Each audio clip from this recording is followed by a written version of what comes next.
Today we are going to look at one of the most famous terms in the economic world, bubbles. How a bubble works seems simple. But is it really? Why do they continue to occur? What have been the biggest bubbles in history? Can they be pricked before they burst?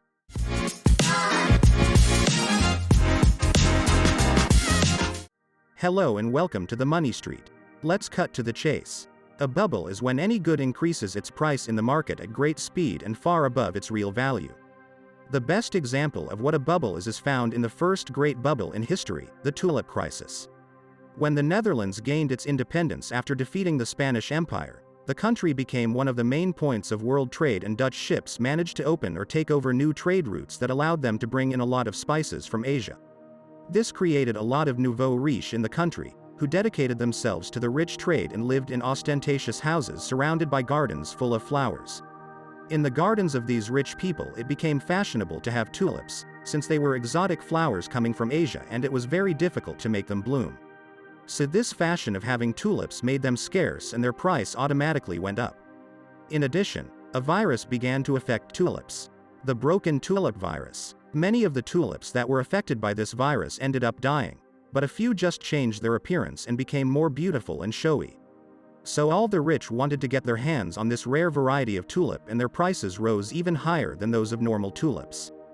Faced with the incredible rise in the price of tulips, there were many smart people who thought, as tulips do not stop rising in price, and if I bought the bulbs that come out, and so when they grow I can sell them for much more money.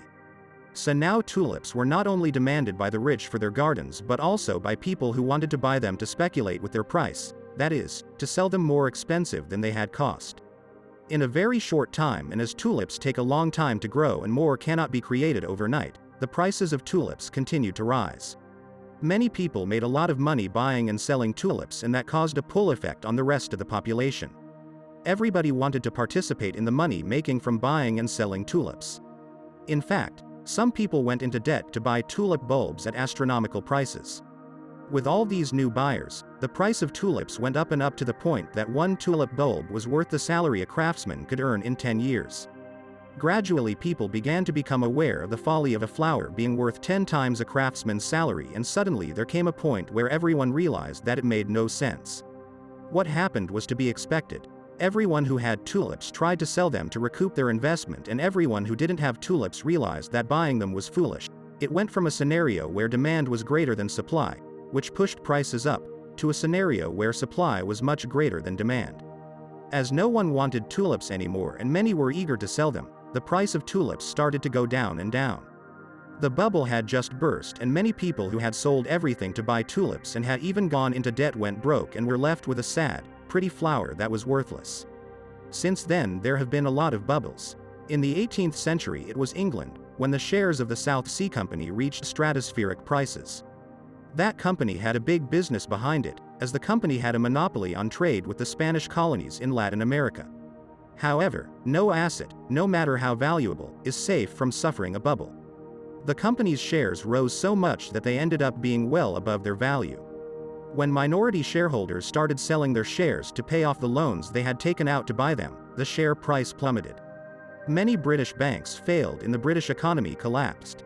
If you are enjoying this video and want to be aware of new videos, subscribe to this channel and turn on notifications.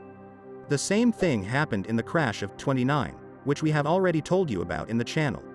More recent examples are the dot-com bubble in 2000 or the real estate bubble of 2008. At the end of the 90s nobody doubted that the internet was the future, so investors spent their money on buying shares of any company that had something to do with the online world. The problem is that most of these companies were not profitable, and when the popular conscience realized the prices, everyone tried to sell and many companies went bankrupt, ruining their investors. But perhaps the biggest bubble in recent times occurred in 2008, when the assets that rose irrationally in value were houses.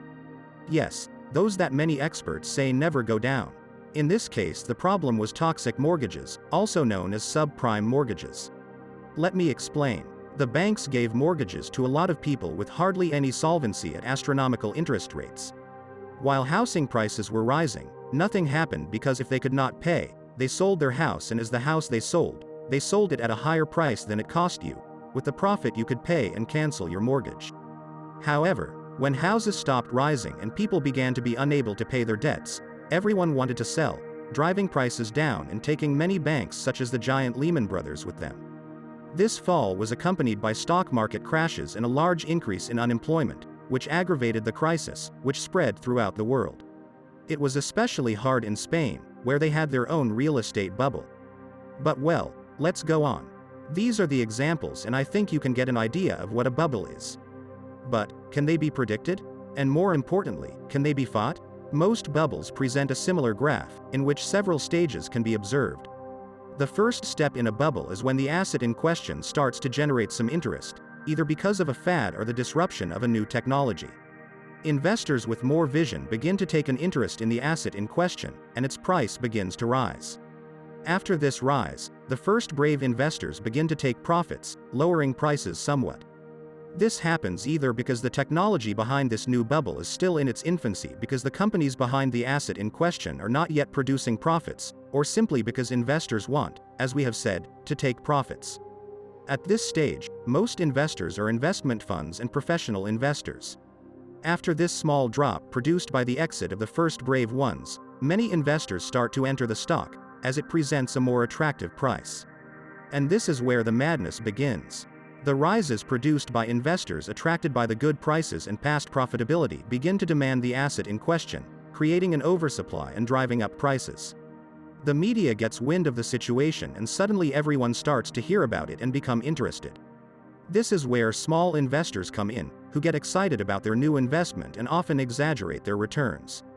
These investors tell their friends, their family members, how much money they are making on their new investment.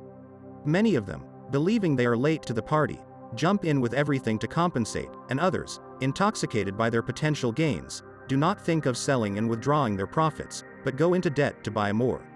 All this maelstrom of greed makes prices go up and up uncontrollably, until a one-time event really happens that makes people start to doubt the asset. It is then when panic sets in and many people start to sell, producing a big drop. In a short time, once the fall stabilizes, many believers in the asset start buying again because they perceive that it is cheap, but this is just a trap. The bubble has already burst and panic has set in. Eventually, the situation of pessimism will invade the entire market and the price of the asset may even end up below its real value. After a prudent period of time, if the technology is really so disruptive or if the fad is here to stay, the price of the asset will return to its course. Now there is only one question left to answer. Can economic bubbles be avoided? Well, generally yes, but the joke is not going to be free. To prevent the formation of a bubble, the state has to intervene in the economy, preventing the free market, and that supply and demand act without restrictions. As I said, this has consequences in the form of economic growth or in the form of individual freedoms.